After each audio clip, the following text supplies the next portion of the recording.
निराश्रय 7 मासर अंतसत्व असहाय गरीब महिला जनमंगल संगठन द्वारा उद्धार। ढेंकानाल सखी सेंटर को स्थानांतर। विलंबित राति जनमंगल रासोल संगठनर सेविका श्रीमती सस्मिता मिश्र सूचना क्रमे जनैका असहाय विधवा महिला लक्ष्मी देहुरी बयस 28 स्वामी स्वर्गीय गणिया देहुरी हिंदोल ब्लॉक दंडीरी पंचायत आसन बणिया लक्ष्मी देहुरी स्वामी प्राय 6 मास तले मृत्युवरण करने पर शाशु घरे निर्यातना सही न पारि गाँ गाँ बुली भिक्षावृत्ति करी चली आसुथिबा सह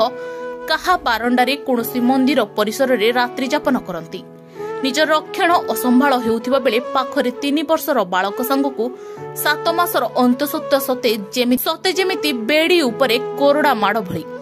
वर्षा राति एमिति शिशु को धरी बाहर रात्रि जापन कले सरीसृप प्रति विपद को एड़ाई दिया न पारे। महिला जनक भगवानपुर स्थित रामेश्वर मंदिर परिसर में अति असहाय अवस्था रही देखि थईथानर व्यवस्था जनमंगल संगठनर प्रतिष्ठाता विभू शतपथी असहाय महिला एवं शिशु रंधा खाद्यर व्यवस्था करने पर यह संपर्क में सूचना रासोल पुलिस स्टेशन भारप्राप्त अधिकारी को जणाइथिले। ढेंकानाल मुख्य चिकित्सालय परिसर में राज्य सहायता केन्द्र परिचालित सखी वन स्टॉप सेंटर को जोगाजोग कराई मिश्र परामर्श क्रमे संगठनर प्रतिष्ठाता विभू शतपथी प्रत्यक्ष तत्वावधान में संगठनर सभानेत्री निरुपमा मिश्र सेविका सस्मिता मिश्र और रासोल पुलिस स्टेशन तरफ कनेस्टेबल विभूतिभूषण मल्लंकर एक मिलित टीम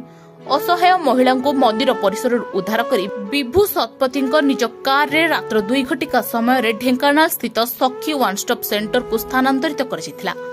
श्रद्धा शक्ति सेवा संस्थार जनमंगल रासोल संगठन तरफ रासोल पुलिस तथा सखी सेंटर समस्त कर्मचारी मानकर सहयोग करिथिबारु धन्यवाद ज्ञापन करथिले।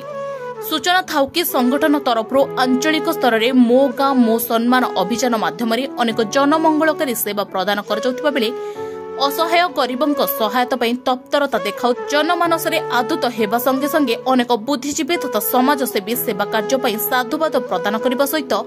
संगठनर उन्नति कामना कर जना पड़ी। Bureau report Odia news today.